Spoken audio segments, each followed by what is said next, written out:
अपने अब्बू को पुकारा होगा, अम्मी को पुकारा होगा, भाइयों को पुकारा होगा, चचा अंकल मुझे बचाओ।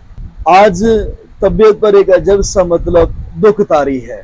अहमदपुर के करीब एक हाई एस जिसे हम वैन कहते हैं, उसमें अचानक से आग भड़क उठी।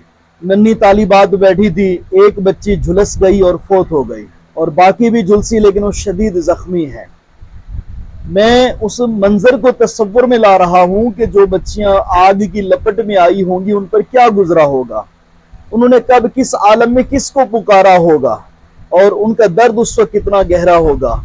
उन्होंने अपने रब से कितनी गहरी फरियाद की होगी, सिसकियां भरी होंगी, आहें भरी होंगी। अपने अब्बू को पुकारा होगा, अम्मी को पुकारा होगा, भाइयों को पुकारा होगा, चचा अंकल मुझे बचाओ। मैंने अभी जीना है, मेरे ख्वाब अभी पूरे नहीं हुए, मैंने आगे बड़े होकर बहुत से काम करने, अपने अब्बू के ख्वाबों को शर्मिंदा ताबीर करना है। पता नहीं कितनी बच्चियों ने सोचा होगा। अलमिया ये है कि हमारे यहाँ नाकारा किस्म की गाड़ियां, उनके अंदर बच्चों को, सवारियों को बिठा दिया जाता है। आज भी छोटे स्टैंड जो होते हैं वहां पर इस तरह की गाड़ियां बेशुमार मिल जाती हैं। या लोकल कन्वेंस हम देखें तो उनमें बेशुमार लोग ऐसे मिलेंगे जो गाड़ी की हिफाजत नहीं करते और उसको लंबे रूट पर या वैसे जो है ना वो लेकर चल पड़ते हैं। मेरी ड्राइवर हजरात से गुजारिश है कि अपनी गाड़ियों को मैनेज करें। अगर पुरानी है तो उसे जदीद तरीके पर लेकर आए। अगर वहां पर कोई पुर्जा पुराना लगा है तो उसे नए में बदलें। इंसानी जान बहुत कीमती है, आप इस तरह किसी जान के साथ मत खेलें। आग भड़क उठी तो क्यों? क्या सफर करने से पहले आपने देखा नहीं था कि क्या मसला था, क्या वजह थी?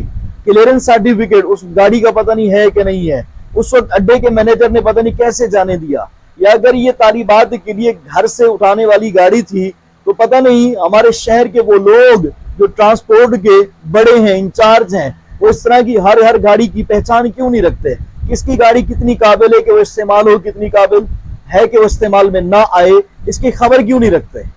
मेरी उन वालिदैन से भी गुजारिश है कि हर गाड़ी वाले से उनसे सर्टिफिकेट मांगे कि गाड़ी मुकम्मल फिट है तो अपने बच्चों को उनके साथ अटैच करें।